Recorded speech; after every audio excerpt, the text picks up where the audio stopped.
देखो दुईटा महत्वपूर्ण निष्पत्ति अल्प दिन तले राजस्व विभाग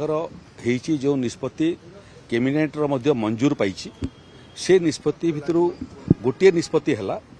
जे इंग्रेज शासन समय जो जो अंचलर ना स्पेलिंग इंग्राजी रे स्पेलिंग भूल थिला ताकू आमे संशोधन करिचु जेते गड़ थिला GARH कहउतिले ताकू आमे GADA रे परिवर्तित करिलु एवं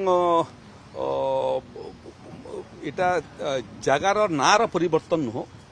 जगार नार जो स्पेलिंग इंग्राजी माने लोक माने भूल करथिले ताकू आमे परिवर्तन करी सठिक स्पेलिंग रो नोटिफिकेशन करि साइलुनी एबे गोटे मास भितर राज्य सरकारंकर ये निष्पत्ति सबु जिला एवं सदर महकुमा रे कार्यकारी हेबो व्यक्ति माने मध्य 6 मास तांको समय देछु हमें 6 मास भितर से माने जो जो जगह भूल स्पेलिंग थिला नुआ स्पेलिंग अनुसार तार परिवर्तन करिवे केंद्र सरकारंकर गृह विभाग सेंसस इंडिया एवं सर्वे इंडिया जो जो जगार प्रकृत में ये ना माने व्यवहार हुए केंद्र सरकार से विभाग मान को आम पत्र लिखिचु धरतु रेल विभाग रे ये स्पेलिंग जोटा भूल थिला एबे पूरी करेक्ट स्पेलिंग से माने करेंगे एटी NHI स्पेलिंग करेक्शन करेबो तेणु केंद्र सरकार राज्य सरकार एवं सामग्रिक भाव में साधारण व्यवसायी अनुष्ठान एवं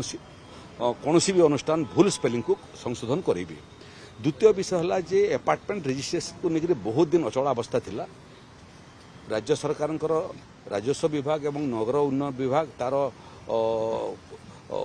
संशोधन आनिकरी ओडिशा रजिस्ट्रेशन एक्ट रो संशोधन आनिकरी इंडियन रजिस्ट्रेशन एक्ट रो संशोधन आनिकरी आमे ताकू सरलीकरण करिछु जार फल रे जो माने अपार्टमेंट किनुछंती से माने हैरान हरकत हेबे नहीं एवं जो मानकू दुई थर राजस्व देवाई पड़ूला से माने थरे मात्र राजस्व देवे एवं आउ अधिक राजस्व रु वर्तमान से माने आउ डबल अमाउंट देवाई पड़ो ना से बाबद में जो SOP से SOP गतकाली राजस्व विभाग रु SOP बाहरी जाइए आम आशा करूँ कि जो माने अधिकारी सब अच्छा से SOP शीघ्र पढ़ी नियंतु एवं लोकंकर रजिस्ट्रेशन काम रे जिमिति कम समय भितर निर्दिष्ट शुल्क नहीं अधिक शुल्क न नहीं ठीक ठाक भाव में हेबो तार प्रति यत्नवान होंतु।